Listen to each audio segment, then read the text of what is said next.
할렐루야. 옆 사람과 인사하실까요? 예수 안에서 사랑합니다.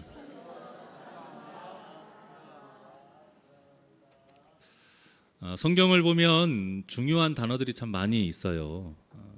삼위일체 하나님을 지칭하는 단어들을 빼고 중요한 단어를 꼽으라고 한다면 저는 단연코 동행이라고 말하고 싶습니다. 성경이에요. 시작이 동행에서 시작하고요. 과정도 동행으로 계속 이루어지고요. 성경의 끝도 동행으로 끝나요. 하나님께서 태초에 말씀으로 천지를 창조하시면서 사람을 창조하셨잖아요. 그때에는 사람이 죄를 짓기 전이었기 때문에 하나님과 너무나도 친밀하게 동행하면서 아주 행복하게 살았습니다. 그런데 사탄의 유혹에 빠져서 아담과 하와가 선악과를 먹으면서 죄를 짓잖아요. 그러면서 그 행복이 깨져요. 그때 동산에 거니시는 하나님의 소리를 듣고는 아담과 하와가 어떻게 했습니까? 하나님의 낯을 피해서 동산 나무에 숨었어요. 아담과 하와가 하나님과의 동행을 거부한 거예요. 이처럼 죄는 하나님과 함께 할 수 없도록 만드는 아주 엄청난 사악한 독이에요. 하지만 하나님은 우리를 얼마나 사랑하시는지 율법과 규례를 주시고 또 제사도 허락하시면서 어떻게든 하나님과 동행할 수 있는 길을 열어주신 것입니다. 광야 시대에는 구름 기둥과 불 기둥 또 언약궤를 또 만나와 메추라기를 통해서요 끊임없이 내가 너희와 함께하고 있다 보여주셨고 또 선지자를 통해서 제발 죄를 짓지 말라 경고하시면서요 그런 말씀을 선포하게 하시면서 하나님이 계속 함께하고 계신다는 것을 또한 보여주셨습니다. 어디 그뿐입니까? 나라가 멸망하고 바벨론에서 포로 생활을 할 때에도 이미 그 전부터 하나님은 이 이스라엘 백성들을 위해서 그 원대한 계획을 세워 놓으셨잖아요. 그렇게 70년이 지난 후에 성전과 성벽을 재건하게 하시면서 하나님이 계속 함께 하셨다는 것을 또한 보여주셨어요. 문제는 이런 것만으로는 사람이 하나님과 끝까지 동행하지 못하는 연약한 존재라는 사실입니다. 자, 그래서 하나님께서는 말씀이 본체이신 예수 그리스도를 이 땅에 사람의 몸으로 보내주신 거예요. 예수님 그 자체가 하나님이 우리와 함께 하신다는 증거거든요. 오죽하면 예수님의 이름이 뭐예요? 임마누엘이잖아요. 하나님이 우리와 함께 하신다. 그리고 하나님은 그 증거이신 예수님을 믿음으로 당신과 동행하기를 원하신 거예요. 결국 십자가에서 우리 죄를 위해 제물로 죽으심으로 그 죄의 저주가 끊어졌잖아요. 그래서 예수님을 통해서요 어느 누구라도 예수님만 믿으면 그 예수님을 통해 하나님과 동행하는 은혜를 누리게 된 것입니다. 그리고는 예수님께서 승천하시고 남겨진 제자들을 통해서 온 세상에 우리 새날교회와 같은 교회가 세워졌잖아요. 이 교회 자체가 무엇이냐? 하나님이 우리와 함께 하신다라는 증거예요. 그 상징물인 거예요. 그리고 승천하신 예수님께서 다시 이 땅에 오시는데 그 이후로는 새하늘과 새 땅에서 영원히 하나님과 함께 살게 되는 것, 이것으로 성경이 마무리가 돼요. 어떻습니까? 성경은 처음부터 끝까지 하나님과의 동행에 대해서 말하고 있어요. 이 동행이 얼마나 중요한지요. 하나님을 모르는 세상 사람들도 말하고 있어요. 누구와 같이 함께 사느냐, 이것이 중요하다 그거예요. 나와 결혼한 사람을 뭐라고 해요? 인생의 동반자. 함께 할 동을 같이 쓰잖아요. 또 같은 민족을 뭐라고 해요? 동포. 같이 사업하는 사람을 동업자. 이 세상에요 중요한 단어에 사랑과의 이 관계 속에서 다 동자가 들어가요. 심지어는 스스로 목숨을 끊는 사람들이 왜 목숨을 끊느냐? 99.999가요. 이 세상에 혼자라는 것을 느끼기 때문에 목숨을 끊는데, 나와 동행하는 사람이 없으니까, 함께하는 사람이 없으니까 그 귀한 목숨을 끊는다는 거예요. 이처럼 함께한다라는 것은 사람에게 가장 중요한 일이에요. 누구와 함께하느냐에 따라서 행복과 불행이 결정된다는 겁니다. 그래서 하나님은 성경을 통해서 말씀하고 계십니다. 하나님과 함께하는 삶이 가장 복된 삶이다. 죄를 지어서 하나님과 함께하지 못한 아담과 하와가 에덴 동산 밖에서 살았을 때요, 어떤 일이 벌어졌어요? 인류 최초의 살인이 일어났습니다. 그것도 모르는 사람도 아니고 피를 나눈 형제, 그 가족이 살인을 저지르게 돼요. 그리고는 자기 멋대로 세상을 사는 사람들의 이야기가 라멕이라는 그 인물을 중심으로 펼쳐지잖아요. 그 후에 이제 족보가 쭉 이어집니다. 누가 누구를 낳고 누가 누구를 낳고. 근데 이때 딱 한 인물이 눈에 띄어요. 그게 누구예요? 네, 에녹이에요. 다른 사람에게는 어떤 설명도 없는데요, 이 에녹에 대해서만큼은 특별한 설명이 있습니다. 그게 뭐예요? 하나님과 동행했다, 이거예요. 그리고 하나님과 동행한 그 에녹이 죽지 않고 하나님 나라로 가게 되는 엄청난 은혜를 누리게 되죠. 자, 그리고 나서 어떤 사람을 중심으로 창세기가 진행이 됩니까? 노아인 것이죠. 그런데 노아가 어떤 인물인지에 대해서 성경에 뭐라고 나와 있어요?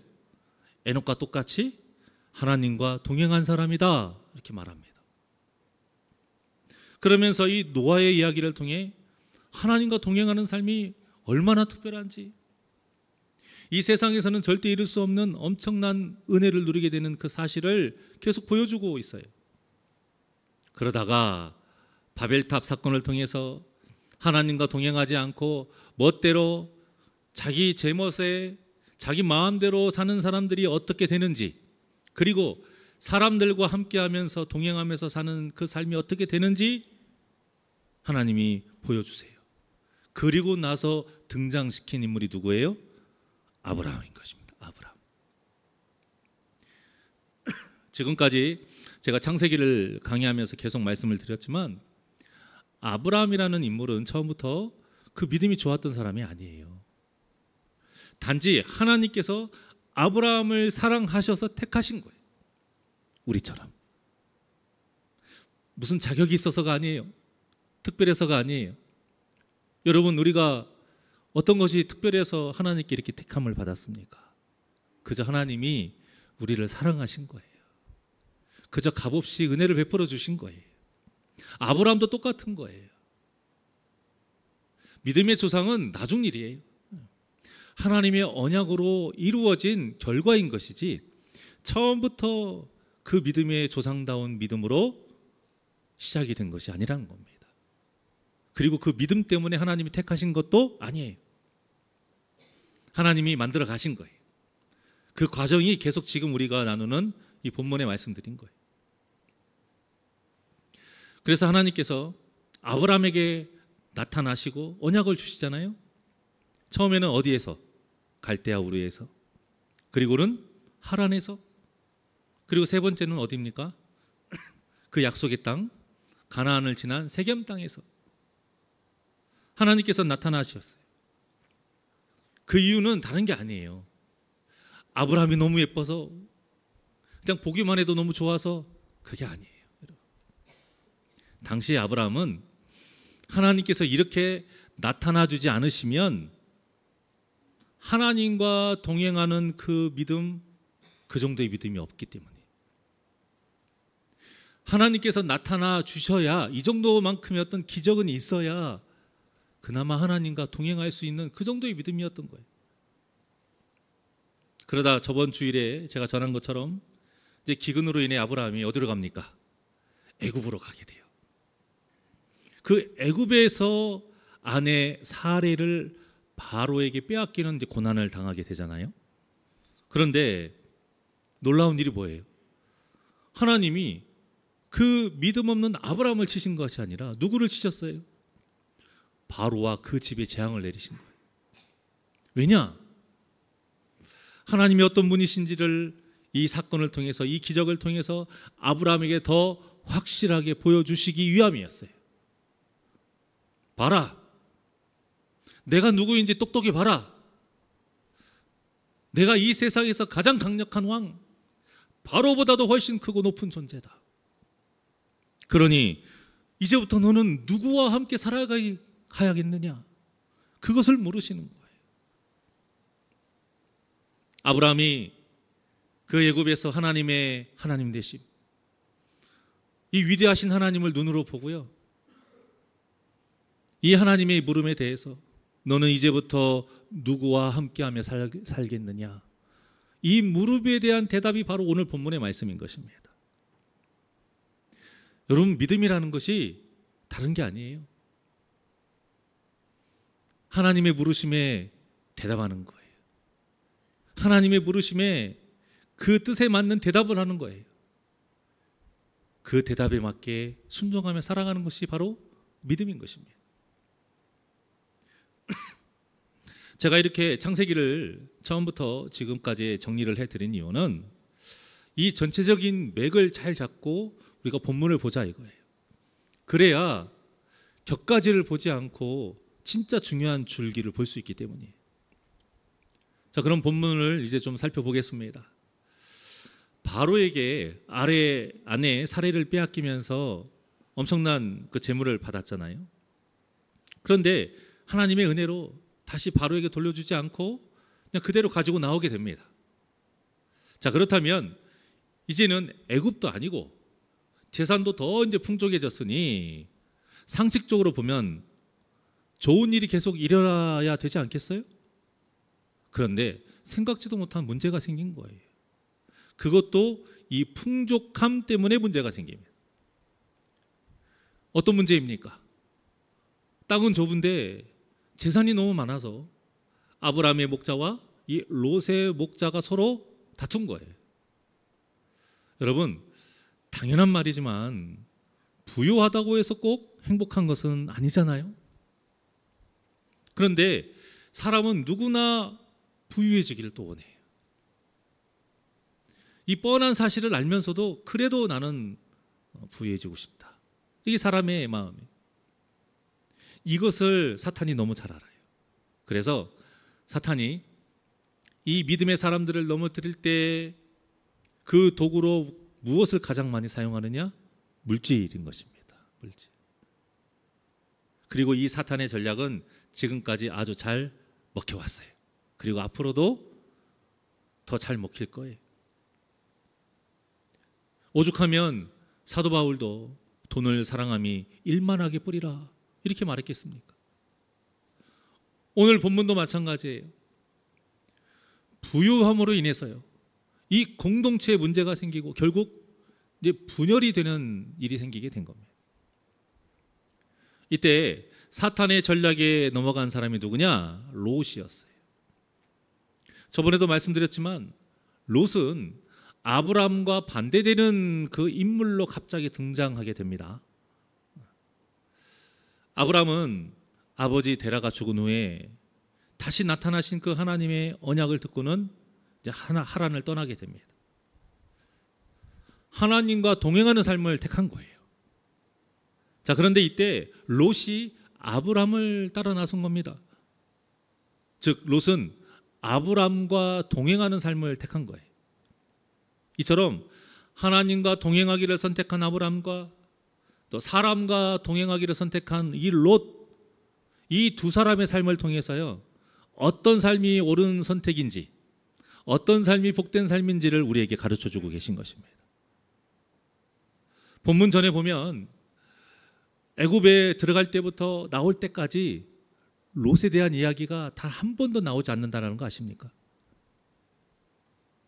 똑같이 애굽에 들어갔고 똑같이 그 사건을 직접 눈으로 목도했지만 그 본문에는 롯이라는 이름이 한 번도 안 나와요. 이게 무슨 뜻이에요? 그러니까 롯은 애굽에서 그 엄청난 기적적인 사건 속에서 하나님을 보지 못한 겁니다.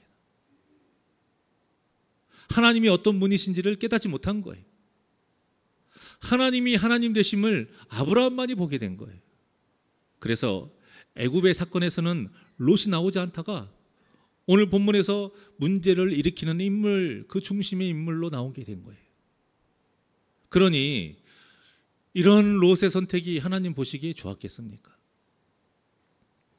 하나님 나라의 소망을 가지고 하나님과 동행하는 것이 아니라 자기가 보기에 삼촌 아브라함을 따라가는 것이 그 하란 땅에 있는 것보다 자기 인생이 더 유익한 것을 계산이 된 거예요. 유익하다고 계산이 됐기 때문에 사람과 동행한 이 롯. 그러니 롯이 육신의 눈에 보기에 좋은 것을 선택한 것은 당연한 일인 겁니다. 처음에도 계산해 보니 이득이 되니까 아브라함을 따랐던 것처럼 지금도 더 이득이 되는 땅, 그 땅을 선택하게 된 거예요.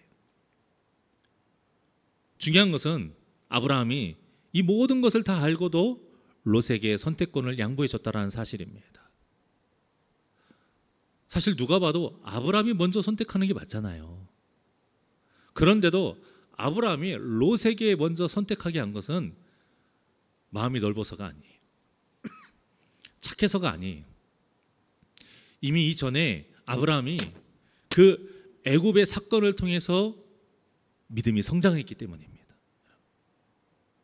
애굽에 들어가기 전이었다면 이런 선택이 안 돼요.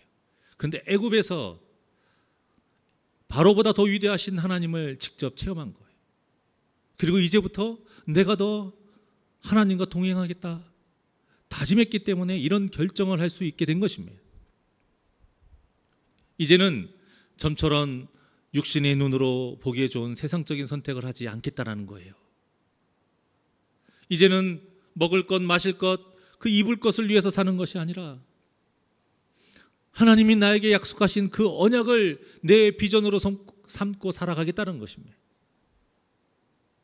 그래서 아브라함은 하나님과 동행하면 어떤 곳이든 상관없다, 이런 뜻으로 롯에게 먼저 양보한 거예요.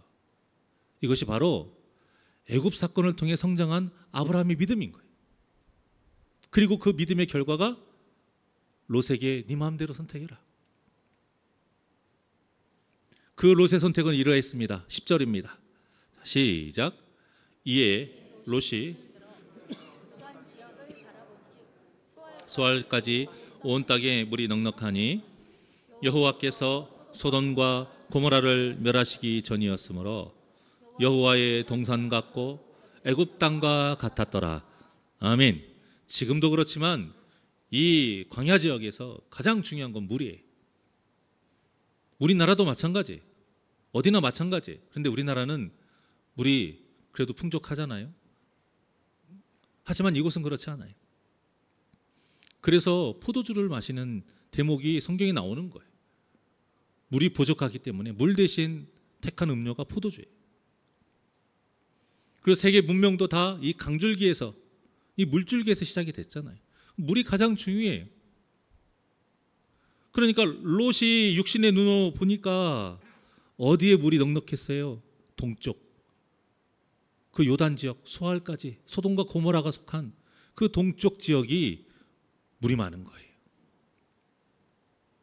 그런데 얼마나 그곳이 보기에 좋았고 풍족했으면 뭐라고 나옵니까? 소돔과 고모라가 여호와의 동산 같고 또 어디 같았다고 말하고 있어요? 애굽 땅과 같았다, 이렇게 말해요.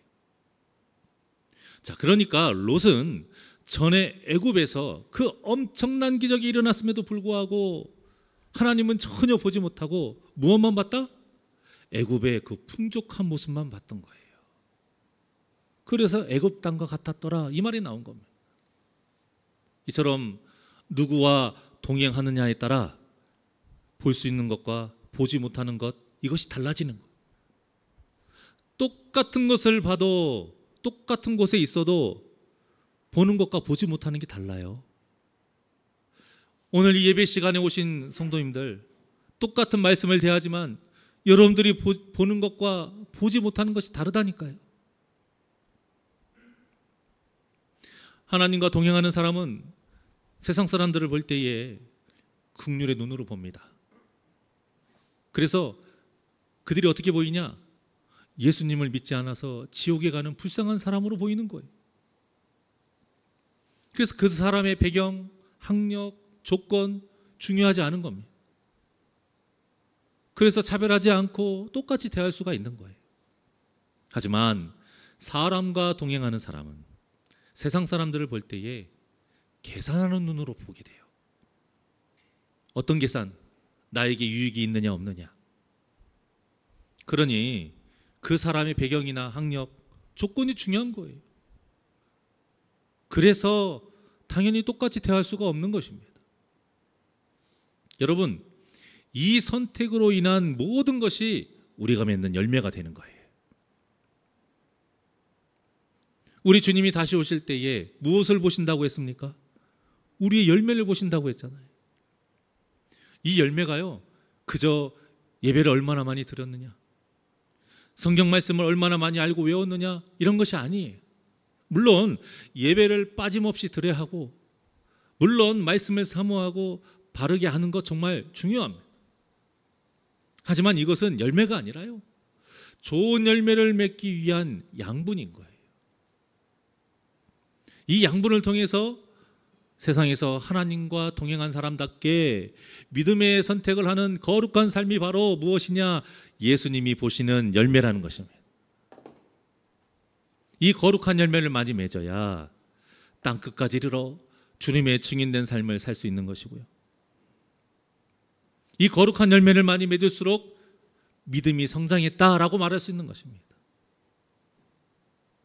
사랑하는 여러분, 우리 사랑하는 새날교회 모든 성도님들의 삶에 이 아름답고 거룩한 열매가 풍성히 맺기를 주님의 이름으로 축원합니다.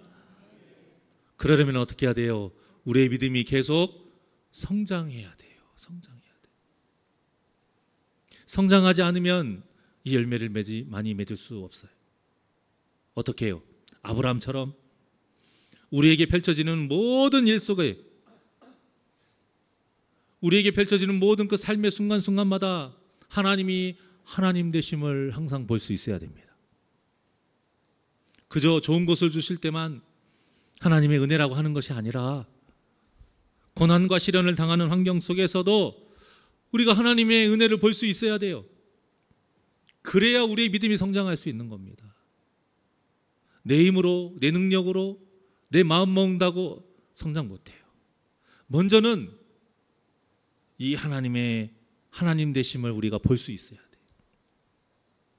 그렇지 않으면 우리의 믿음은 성장할 수가 없습니다. 여러분, 이거 정말 중요한 문제예요. 성도는 누구나 믿음이 성장해야 된다 알고 있고요, 다 성장하기를 원하지 않는 분 한 명도 없어요. 자, 그런데 그 방법을 모른다라는 거예요. 어떻게 해야 믿음이 성장합니까, 여러분? 이 방법을 모르니까 자꾸 잘못된 방법으로 믿음을 성장시키려고 하니 바리새인과 서기관과 같이 자기가 외식하는 자가 되는 것도 모르고, 나 정도면 믿음이 좋다, 나 정도면 거룩하다 착각하고 사는 성도가 많이 있는 것입니다. 그 결과가 무엇이냐? 오늘날 세상 사람들에게 손가락질 당하고 욕먹는 지금의 현실인 거예요. 여러분, 우리 기독교는요, 다른 종교보다 누구보다도 사회를 위해서, 사람을 위해서 좋은 일 많이 합니다. 재난이 일어났을 때나 사회적인 문제가 벌어졌을 때 누구보다 발벗고 앞장서서 선한 일을 하는 사람이 그리스도인들이에요. 태안에 기름 유출 사고가 났을 때도 이 신문에 나오는 이야기입니다. 피해 복구를 위해 모여든 자원봉사자가 약 123만 명 정도 돼요. 근데 그 중에서 65%인 80만 명 정도가 바로 그리스도인. 산불이 났거나 홍수와 같은 자연재해가 발생했을 때에도요, 가장 많은 후원금을 내고 가장 먼저 달려가고 가장 많은 봉사를 한 사람이 누구냐? 그리스도인들이에요. 심지어는 일제강점기 때 독립운동에 그 많은 그리스도인들이 목숨을 바치며 또 앞장서서 활동을 했습니다. 자, 특히 3.1 운동 당시에요. 그 민족 대표 33명 있잖아요. 그 민족 대표 33명 중에 16명이 그리스도인이에요. 물론 이제 그 후에 2명은 변절자로 판명은 났지만 그래도 그리스도인이 가장 많아요. 이것은 자료가 있기 때문에 거짓말을 할 수가 없는 겁니다. 문제는 이렇게 선한 일을 많이 하고 있음에도 불구하고 지금의 세상 사람들은 교회가 가장 적은 일을 한다라고 생각한다는 거예요. 왜 그럴까요? 이 검증된 자료를 모르니까? 물론 몰라서도 있죠. 그런데 알든 모르든 오늘날 그리스도인들이 세상에서 거룩한 열매를 많이 맺지 못하고 있기 때문에 세상 사람들이 이렇게 생각하는 거예요. 이것이 당연하다라고 생각하는 거예요. 자료를 찾아볼 생각도 하지 않는 거예요. 너무나도 본이 되지 못하는 모습, 세상 사람보다도 못한 모습을 보이기 때문에 이런 인식이 강해지는 것입니다. 그들의 눈에도 보이는 겁니다. 야, 저들은 가짜구나, 거짓이구나, 가면을 쓰고 있구나. 여러분, 이들의 시선이 틀렸다, 우리가 이렇게 쉽게 생각해서는 안 되는 거예요. 우리가 얼마나 거룩한 본을 보이지 못하면 저들이 저런 소리를 할까?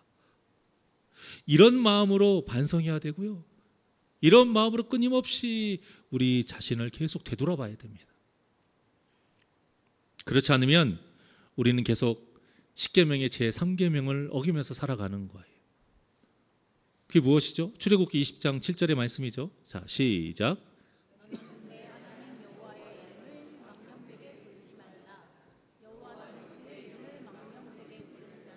죄 없다 하지 아니하리라. 아멘. 간단하게 말하면 하나님 얼굴에 먹칠하지 말라는 거예요.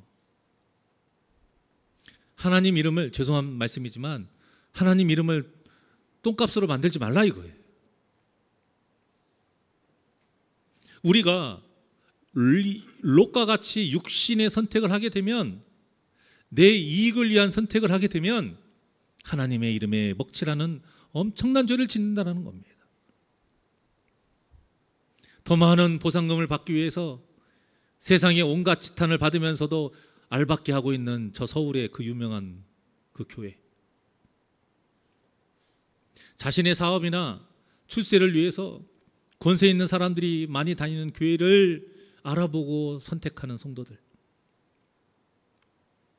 자신의 이익을 위해서라면 예배나 하나님의 일보다 자신의 일을 더 우선시하며 살아가는 선택을 하는 이 모든 일들이 하나님의 이름에 먹칠하는 엄청난 죄라는 사실을 여러분 꼭 기억하시기를 바랍니다.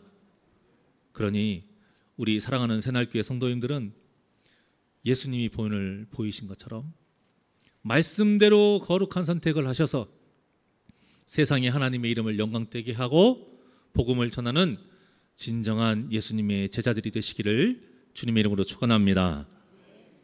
이 거룩한 선택을 할 때에 우리의 믿음이 성장하는 것입니다. 우리의 믿음이 성장해야 이 거룩한 선택을 할 수 있는 거예요. 이렇게 아브라함의 믿음이 성장하니 하나님께서 복을 주시는데요. 어떤 복을 주셨느냐? 오늘 본문 14절에서 16절입니다. 시작. 롯이 아브라함을 떠난 후에 너는 눈을 들어 너 있는 곳에서 북쪽과 남쪽 그리고 동쪽과 서쪽을 바라보라. 보이는 땅을 내가 너와 내 자손에게 주리니 영원히 이르리라. 내가 내 자손이 땅에 티끌 같게 하리니 사람이 땅의 티끌을 능히 셀 수 있을진 내 자손도 세리라. 아멘. 여러분, 이 하나님의 말씀을 우리가 좀 정확하게 봐야 돼요. 동서남북의 모든 땅, 지금 동쪽은 롯이 선택했잖아요. 이 동서남북의 이 모든 땅은 지금 이 아브라함 주변에 있는 땅을 말하는 것이 아니라 온 세상을 말하는 거예요. 온 세상. 그리고 이 온 세상을 지금 당장 아브라함에게 주시겠다 이런 뜻이 아니에요. 이 하나님의 약속은 아브라함을 통한 그 자손들이 누리는 미래적인 그런 영원한 약속인 거예요. 그렇다면 아브라함의 삶에서 실질적으로 누리는 복은 무엇일까요? 그것은 바로 하나님께서 이 미래의 약속을 누구를 통해 하신다고 하셨습니까? 아브라함을 통해서. 이 아브라함이 하나님께서 택하신 도구로 이제는 쓰임 받는, 이제 이것이 확정이 된 거잖아요. 그러니까 이 말은 무엇이냐? 아브라함의 인생을 하나님께서 전적으로 책임져 주시겠다라는 거예요. 왜? 아브라함이 망가지고, 아브라함이 지멋대로 살고, 아브라함이 그 죄악에 빠져버리면 하나님께서 약속하신 이 언약의 이 약속이 이루어지질 않거든요. 아브라함을 통해서 그 자손을 이루시겠다는 약속이 이루어지지 않잖아요.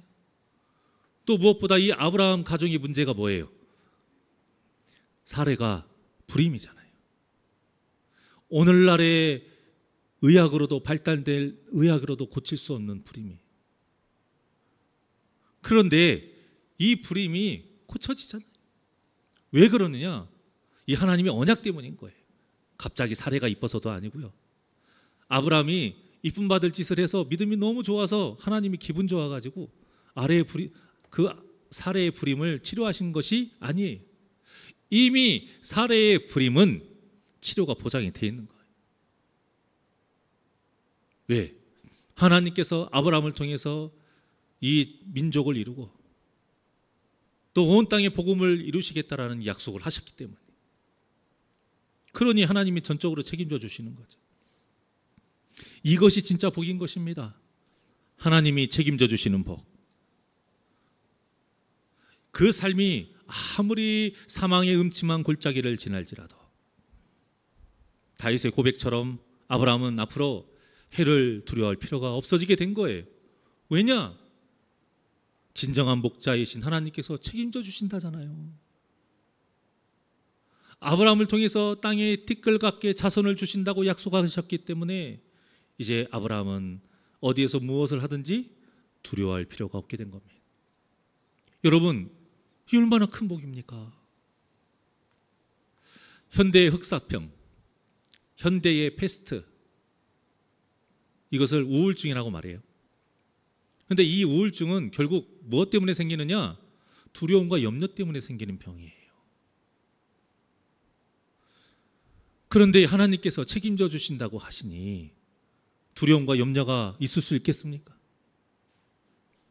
그래서 하나님은 성경을 통해서 끊임없이 말씀하세요. 이사야서 41장 10절의 말씀입니다. 시작.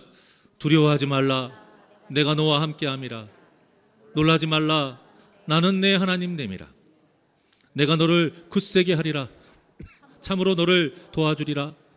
참으로 나의 의로운 오른손으로 너를 붙들리라. 아멘. 이 하나님의 말씀이 다 무슨 뜻이에요? 함께 하신다라는 거예요. 너와 함께함이라. 이건 당연히 함께 하신다는 뜻이고, 나는 내 하나님 됨이라. 그러니까 함께 하신다라는 거예요. 내가 너를 굳세게 하리라. 참으로 너를 도와주리라. 함께 하시니까 도와주시는 거죠. 이 하나님의 붙드심이 어떤 자에게 임하느냐? 하나님과 동행하는 자에게 임하신다라는 거예요. 이것이 바로 우리 새날교회 성도님들이 반드시 누려야 할 복입니다. 하나님이 함께 하심으로 인해 두려움과 염려가 사라지는 그 복된 삶. 그래서 간절히 바랍니다. 우리 성도님들에게는 이 두려움과 염려로 인한 우울증과 같은 마음의 병이 없기를 주님의 이름으로 축원합니다. 그리고 또 아브라함이 누리는 복이 무엇이냐면 바로 이 아브라함의 자손을 통해 예수 그리스도께서 이 땅에 오신다라는 거예요. 즉 복음의 언약인 것입니다. 마찬가지로 우리 믿는 자들의 복이 무엇이냐? 우리가 이 예수 그리스도라는 복음을 전하는 은혜의 통로가 된다는 사실이에요. 그러니까 세상 사람들에게 진짜 행운이 무엇이겠어요? 로또보다 더 귀한 행운이 무엇이겠습니까? 바로 우리와 같이 하나님과 동행하는 사람을 만나는 일인 거예요. 왜냐? 우리 같은 이 예수 그리스도를 전할 수 있는 은혜의 통로를 만나야 그들이 구원이라는 엄청난 기회를 얻게 되기 때문이에요. 전하는 자가 없는데 어찌 예수님을 믿을 수 있겠어요? 증거하는 자가 없는데 어떻게 그들이 구원받을 수 있겠습니까?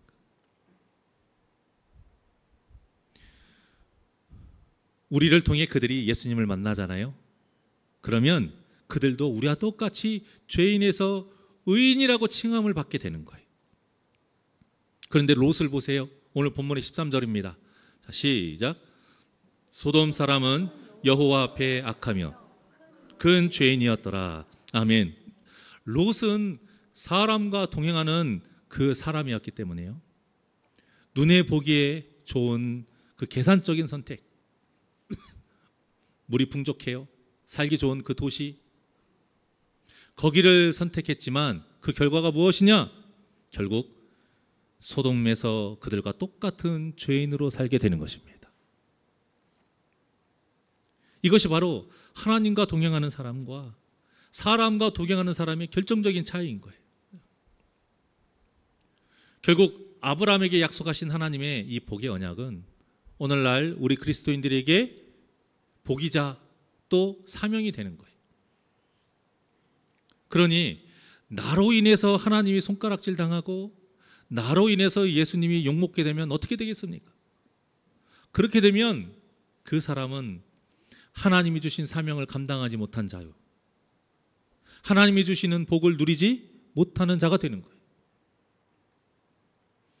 교회는 다니고 직분은 올라가지만 두려움과 그 염려 속에서 거룩의 열매를 맺지 못해서 다시 오시는 우리 주님께 나는 너를 도무지 알지 못한다, 이 청천벽력과도 같은 소리를 듣는 불행한 자가 되는 것이에요.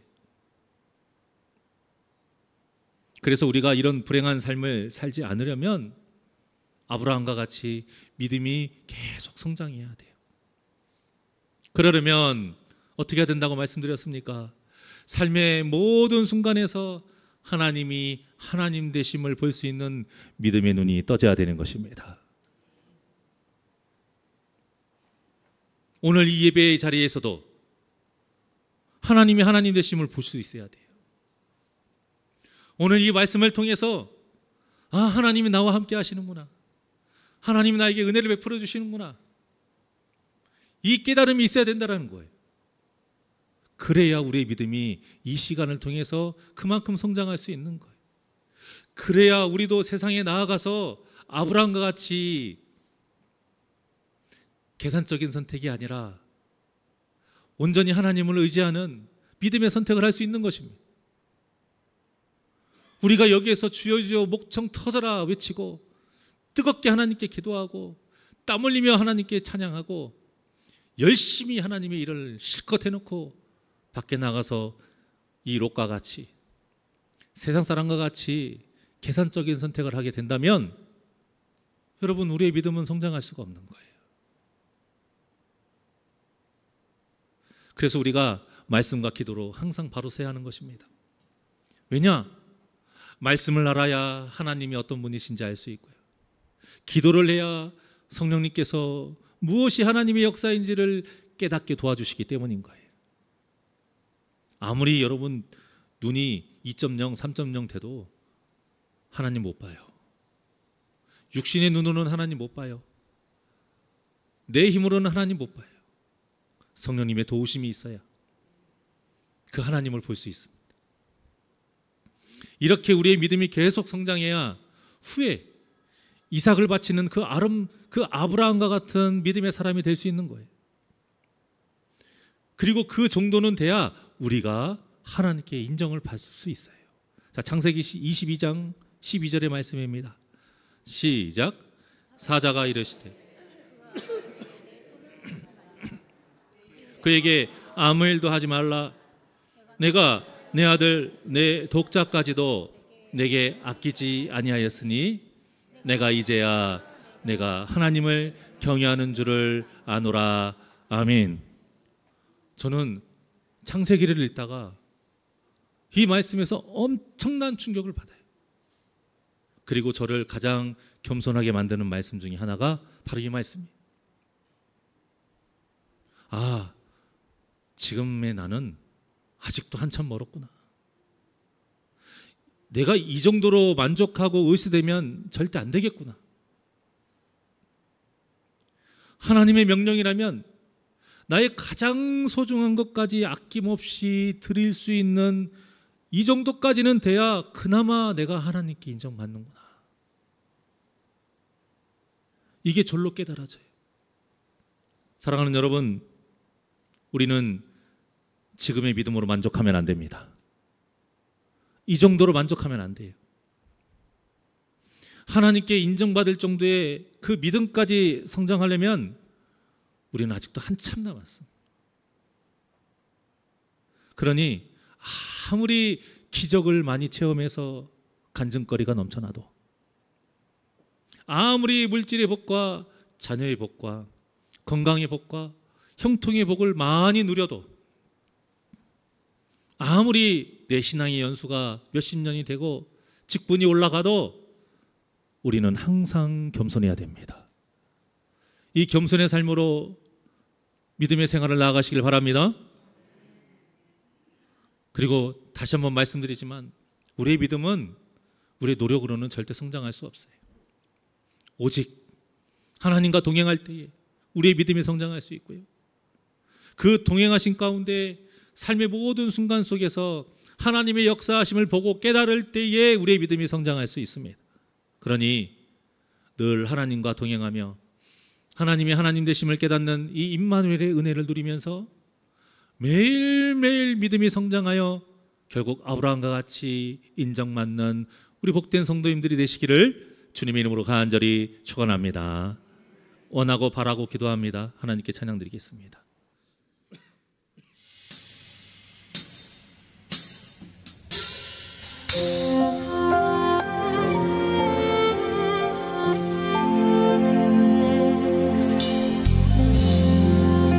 이 세상을 살아가는 동안에,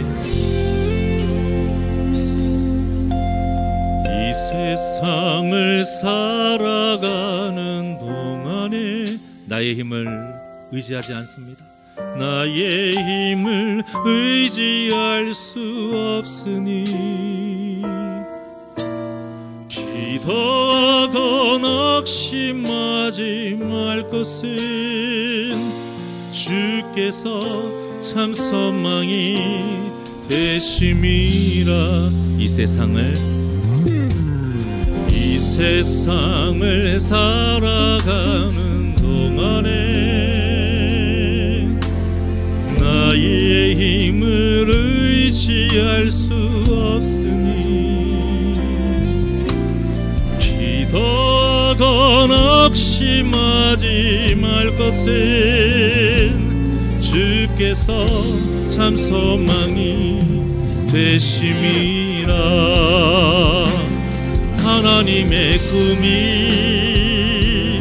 나의 비전이 되고 예수님의 성품이 나의 인격이 되고 성령님의 권능이 나의 능력이 되길 원하고 바라고 기도합니다. 하나님과 동행함으로 믿음이 성장하기를 바라는 그 믿음으로 우리 두 손을 가슴에 얹고 우리 찬양합니다. 주의 길을 걸어가는 동안에, 주의 길을 걸어가는 동안에 세상의 것 의지할 수 없으니 감사건 억심하지 말 것은 주께서 참 기쁨이 되심이라. 하나님의 꿈이 나의 비전이 되고 예수님의 성품이 나의 인격이 되고 성령님의 권능이 나의 능력이 되길 원하고 바라고 기도합니. 하나님의 꿈이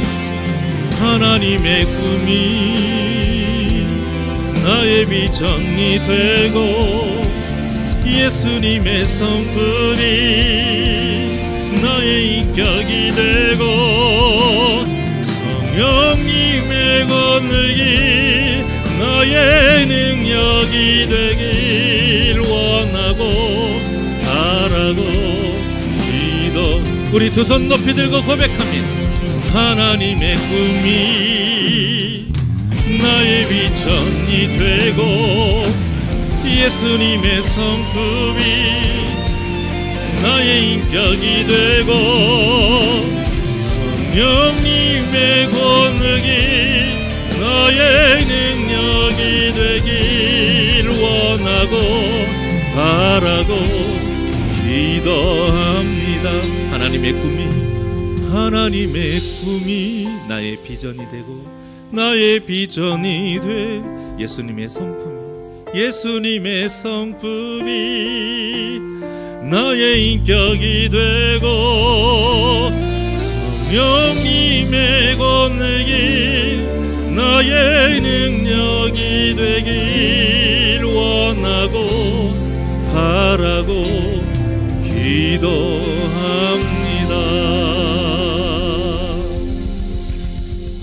언제나 우리와 함께 하시는 임마누엘의 하나님이 함께 하시기에 우리가 이렇게 살아갈 수 있습니다. 또한 함께 하시는 그 하나님을 바라볼 때에 우리의 믿음이 성장할 수 있습니다. 그러니 우리 사랑하는 새날교회 성도님들, 하나님을 대하는 이 모든 순간순간, 특히 예배 시간, 하나님의 일을 하는 그 시간, 기도하며 나아가는 그 시간마다 나와 함께 하시고 나에게 은혜를 베푸시고 나를 도우시는 그 하나님을 볼 수 있게 하여 주시옵소서. 또한 세상에서도 내 삶의 모든 순간순간 속에서 하나님을 볼 수 있기를 원합니다. 그저 좋은 것으로 내가 원하는 것을 줄 때만 하나님의 은혜다, 하나님을 바라보는 것이 아니라 비록 고난과 시련 속에서도 사망의 음침한 골짜기를 다닐지라도 나와 함께 하시는 하나님을 보게 하여 주시어서 우리의 마음속에 두려움과 염려가 사라지게 하여 주시옵소서. 그래서 더욱더 하나님을 의지하는 그 하나님과 동행하는 삶을 통해 우리의 믿음이 계속 성장하게 하여 주시옵시고 그 이삭을 바칠 때에 인정받았던 아브라함과 같이 하나님께 모두 인정받는 복된 역사가 우리 사랑하는 성도님들의 삶이 되게 하여 주시옵소서. 감사하며 예수님의 이름으로 기도하옵나이다. 아멘.